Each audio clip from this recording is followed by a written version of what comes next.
Bom dia, ouvintes da Rádio Cidade, bom dia, ouvintes do programa Manhã Cidade, bom dia, Renata, bom dia, Mário.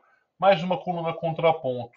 No dia de hoje a gente vai falar sobre uma alteração no regimento interno do Supremo Tribunal Federal no final de 2022. Ela vai ter impacto com o começo do ano judiciário, em fevereiro. Na verdade, ela vai ter um impacto imediato. Eu acho que essa mudança do regimento interno ela foi revolucionária. Eu já vi outras pessoas comentando sobre isso, que ela trouxe uma revolução para os julgamentos no âmbito do Supremo Tribunal Federal. E é uma pena que ela tenha sido pouco comentada e pouco difundida. Pouca gente está sabendo o impacto que isso vai ter nesse ano de 2023. Foram três alterações fundamentais. A primeira, ela diz respeito a uma limitação ao chamado pedido de vista que os ministros do Supremo eles podem fazer, como ministros do STJ podem fazer, como desembargadores podem fazer, mas no âmbito do Supremo Tribunal Federal, no âmbito desse tribunal que é a nossa Corte Constitucional, a gente vai ter um limite para isso, um limite em que aquele ministro, ele, ao pedir vista do processo, ele interrompe o julgamento para discordar, para analisar melhor. Ele vai ter um limite para ficar com esse processo. Esse limite ele vai ser de 90 dias. Depois desses 90 dias, caso ele não reapresente aquele processo que ele pediu vista quando o julgamento ele já se iniciou, e ele pede para poder reapreciar as provas, para poder pensar mais sobre aquele caso concreto que vai sendo decidido. Se ele não reapresentar o processo em 90 dias, está livre para julgamento pelos demais ministros. Então, isso é revolucionário. Né?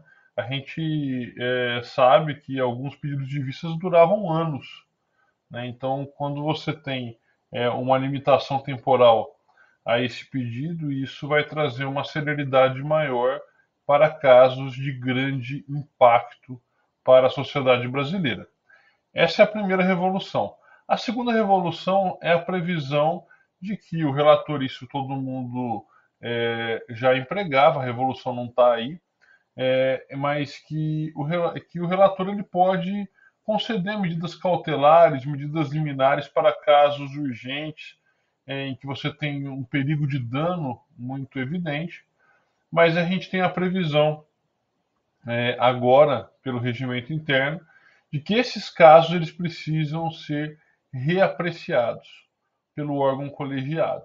Então, o órgão colegiado ele precisa referendar essas medidas liminares e medidas cautelares. O relator, o ministro relator, ele vai conceder a liminar, mas depois isso precisa ser referendado pelo plenário. E esse julgamento, ele preferencialmente ele vai ser virtual. Ele só vai ser presencial se eu tiver nessa medida urgente a determinação de prisão. Olha como isso também vai ser bastante relevante. E a terceira medida de grande impacto são para aqueles casos que a gente vai falar de repercussão geral. Né? No âmbito do Supremo, os recursos extraordinários, para que eles sejam apreciados no âmbito do seu mérito, né, do objeto do recurso, eles precisam demonstrar que eles têm repercussão geral.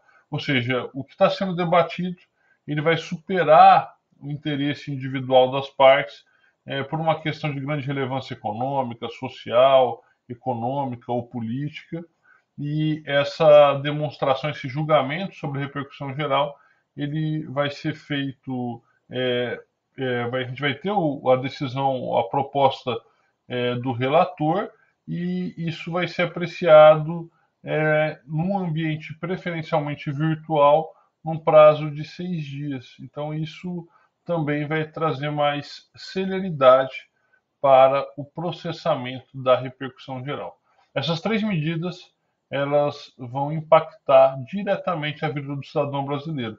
Foram um pouco divulgados porque falavam uma decisão em regimento interno, uma mudança do regimento interno do Supremo, mas isso tem um impacto muito grande para as decisões colegiadas no âmbito da nossa Corte Constitucional nesse ano de 2023.